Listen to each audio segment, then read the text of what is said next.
Alô, boa tarde a todos, um abraço amigo a todos os nossos irmãos que vão compartilhar conosco das ideias que eu vou ventilar. Primeiramente, antes de anunciar o nosso estudo, queremos ressaltar a importância que devemos cultivar em nosso coração da gratidão. A gratidão pela vida, pelas circunstâncias que nela acontecem, pelo amparo divino que temos ao longo da caminhada. Há muitos motivos para ressaltar em nós a gratidão.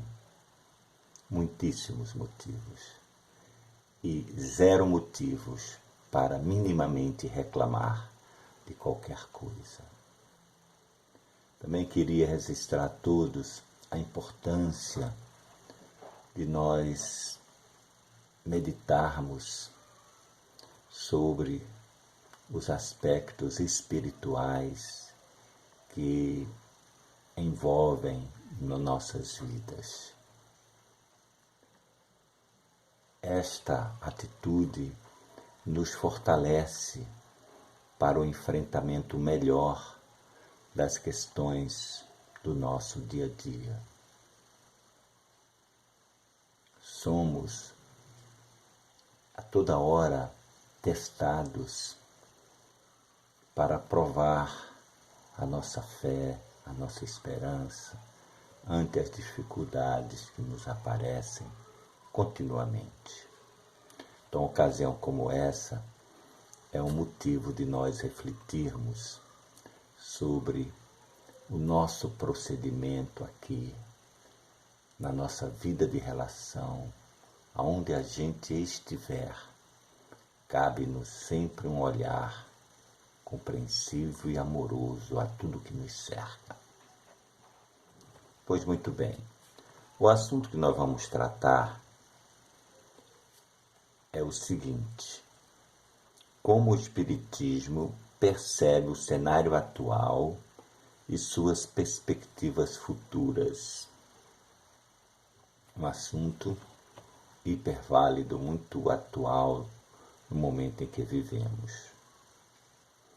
Eu queria colocar para vocês uma reflexão de que a vida é dinâmica por si só.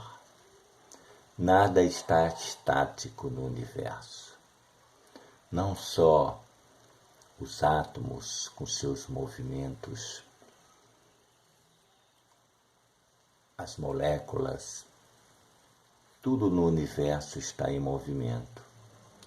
Como também está em movimento o nosso estado psíquico. Nós estamos em constante transformação. O nosso pensamento, as nossas intuições, a nossa interação com o outro está sempre envolvido com uma característica de mudanças permanentes. E toda esta mudança tem um aspecto muito especial. Esse dinamismo que caracteriza a vida, ela é marcada pela lei do progresso. Tudo marcha segundo uma ordem natural das coisas. E tudo marcha visando sempre o acerto, a melhoria de todas as coisas. Ora, se nós estamos em via de progresso, significa o quê? Que estávamos numa posição A inicial e, como a lei é de progresso, estamos caminhando a cada passo para uma posição B ou para N posições ao longo da caminhada. E cada posição que a gente caminha, a gente vai perceber que esta nova posição está num plano mais elevado do que a posição anterior. Porque estamos sempre em marchas, sempre progredindo e progredindo sempre. E tudo marcha visando mudanças estruturais em nós mesmos, e esta mudança em nós refletirá na sociedade em que vivemos. Então, é necessário que haja condições para que a mudança aconteça. Deus, na sua infinita bondade, deseja que os seus filhos cresçam, progridam e, muitas das vezes, criam condições para que esta mudança aconteça. Faz-se muitas vezes o nosso estacionamento em equívocos, em comportamentos. Bom, essa é uma introdução que eu queria colocar, mas eu vou resgatar esta informação buscando uma fonte no Livro dos Espíritos, na questão 776, e nos comentários na questão seguinte, que nos fala assim: o estado de natureza é a infância da humanidade e o ponto de partida de seu desenvolvimento intelectual e moral. Nós sabemos que a nossa história ela é de muito, muito tempo. É um tempo que se perde na noite dos acontecimentos. É um tempo que nós não podemos nem avaliar.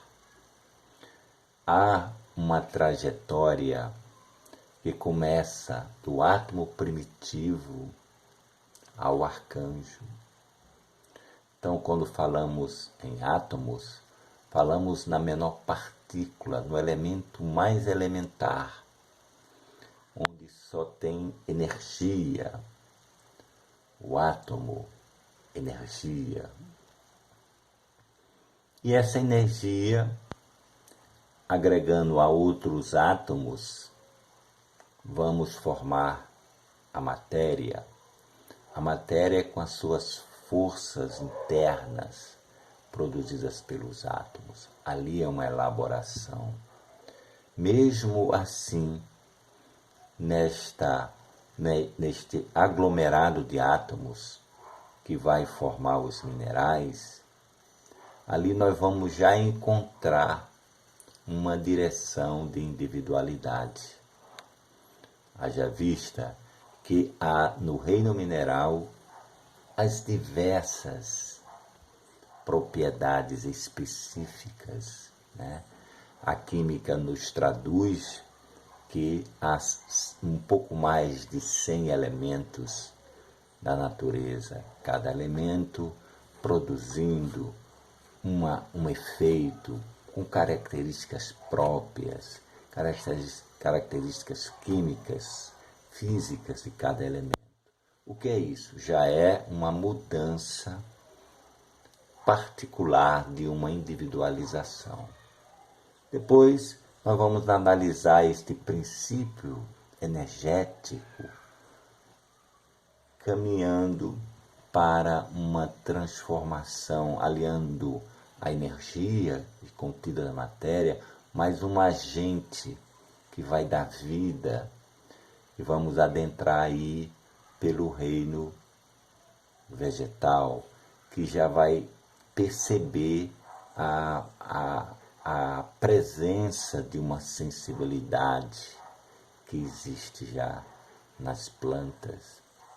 E o processo continua, adentramos no reino animal, onde vamos encontrar uma cadeia bem elementar dos animais menores, unicelulares, e numa cadeia imensa nesse reino até chegar nos grandes mamíferos. E já vamos perceber nesses animais nitidamente mais evoluídos que animais vidas anteriores, vamos perceber já um instinto de conservação presente, uma identidade forte, um domínio territorial definido, a maternidade, o instinto de conservação, e vamos encontrar também aí sentimentos ainda rudimentares surgindo no reino animal, né? Quem não tem registro consigo mesmo do carinho que os animais têm para com o homem, o seu cachorrinho, o seu gatinho, e mesmo a gente tem registros aí no Discovery de reportagens belíssimas dos animais, das suas mais diversas formas, denotando que o animal já há um início de sentimentos, né?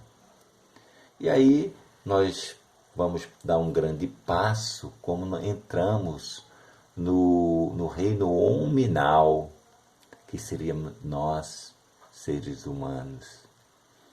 Desde a sua posição mais elementar, nas situações mais primitivas de vida, vamos remontar aí 100 mil anos, até mais, dos homens primitivos, os homens da caverna, cujos aspectos são muito diferentes dos nossos aspectos de hoje.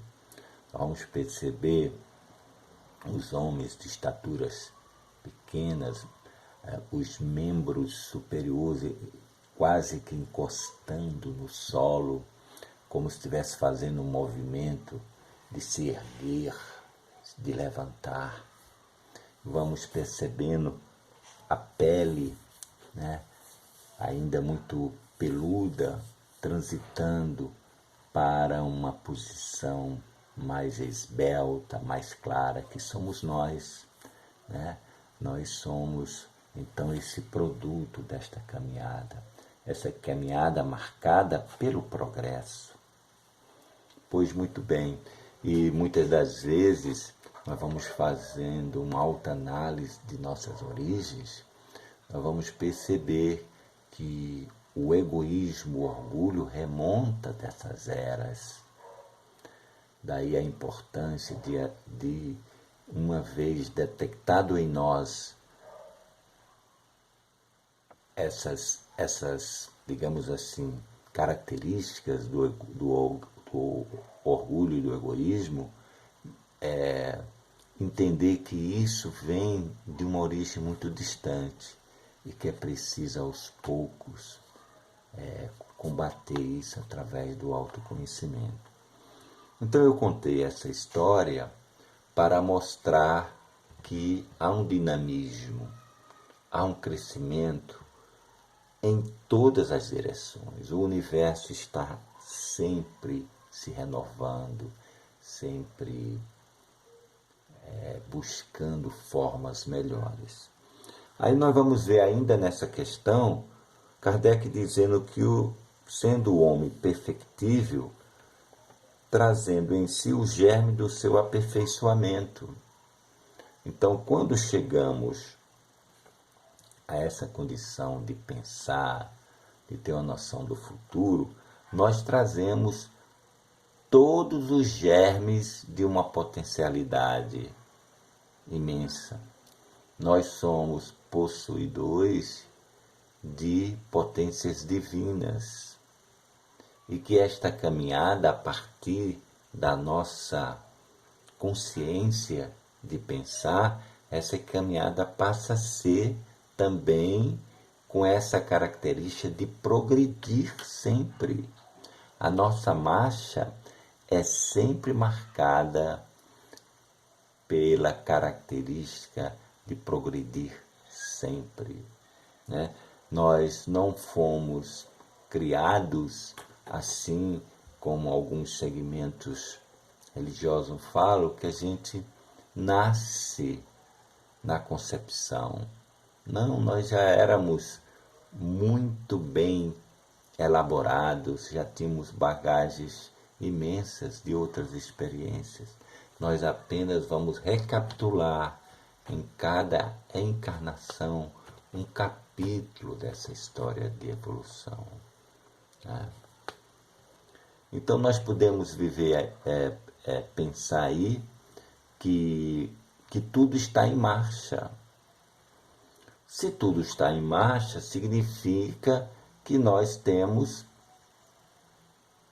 fatores, características a serem trabalhados. Se cada um de nós tem características a serem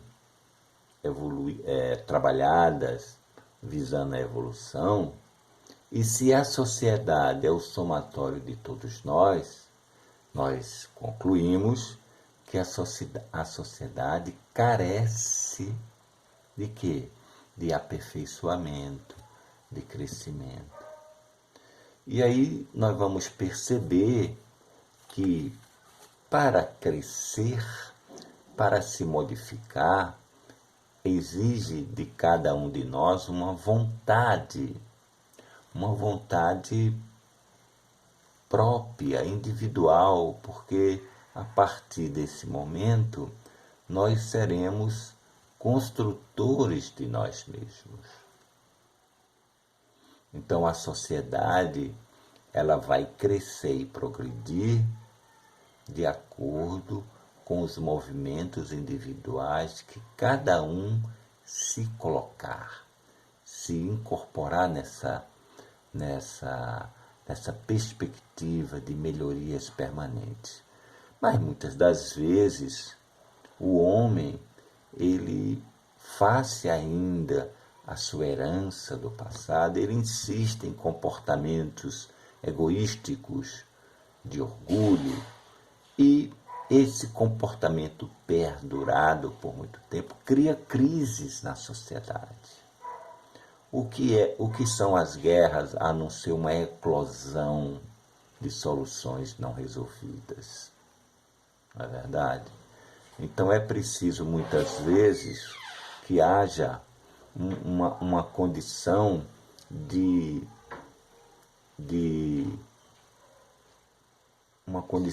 que, de posse daquela circunstância, o homem faça um movimento, ainda que não esteja muito na sua vontade, de crescer. Então o que a gente percebe? A gente percebe um movimento muito resistente de não querer mudanças. E aí existe um instrumento educativo da lei de Deus, que é a dor. Não a dor punitiva que pune o ser, mas uma dor que faz o homem refletir para a sua mudança. Há um livro muito interessante, muito profundo, de Leon Denis, que se chama O Problema do Ser e do Destino e da Dor, onde ele faz uma narrativa muito clara de que a dor é um instrumento que está presente na caminhada evolutiva do homem. Porque pela dor a gente ressurge força, renova forças para crescer e combater o mal que ainda está em nós. Então todo esse movimento de resistência ao progresso vai criar condições adversas para que o homem procure se renovar. E qual é a grande proposta? Como iremos enfrentar essas questões que nos leva a uma caminhada mais firme na direção da luz? Aí vem uma reflexão muito carente dos dias de hoje, a reflexão de que devemos colocar uma componente espiritual em nossas vidas. É imprescindível que a gente pense que nós não somos apenas o organismo físico. Nós somos algo muito mais do que as nossas estruturas orgânicas, fisiológicas. Nós somos um ser que pensa, que tem sentimentos, que ama e que anseia crescer. E quando o homem não caminha na direção, ele entra em conflito permanente. E daí vem as crises. E aí vem as crises. E uma das formas melhor de nós estarmos coerente com a lei é um ensinamento de Jesus que nos fala assim: procurai, pois, primeiramente o reino de Deus e sua justiça, e todas essas coisas vos serão dadas por acréscimo. Ou seja, nós, enquanto seres encarnados, animando o corpo, temos necessariamente uma interação com a matéria. Precisamos nos organizar as nossas vidas. As sociedades se organizaram, formaram nações, países, tiveram as suas organizações políticas, econômicas, sociais. E dentro desta engrenagem surgem os projetos individuais, as nossas residências, os nossos projetos, a nossa agremiação. Nós somos um ser social, não é verdade? Então, nós vamos trazer para esse organismo social também as nossas imperfeições. Então, a sociedade tem os seus aspectos de defeitos morais, porque representa a soma de todas as nossas imperfeições. E quando procedemos de maneira equivocada, nós vamos perceber que há um movimento, uma situação que faz o homem refletir melhor sobre o seu comportamento. Então, um exemplo típico é essa pandemia que ora nos envolve. O que faz essa pandemia trazer uma reflexão? Em muitos aspectos, né? Nós vamos perceber na sociedade um grau muito grande de solidariedade entre as pessoas, entre as comunidades, entre as nações. Nós vamos perceber que muitos dos aspectos comportamentais precisam ser revistos. As condições sanitárias, né? O movimento de higiene que as sociedades vivem, os alimentos expostos, né? A questão de sacrificar os animais para a nossa alimentação. Tudo isso são questões que fazem o homem refletir que precisa mudar, né?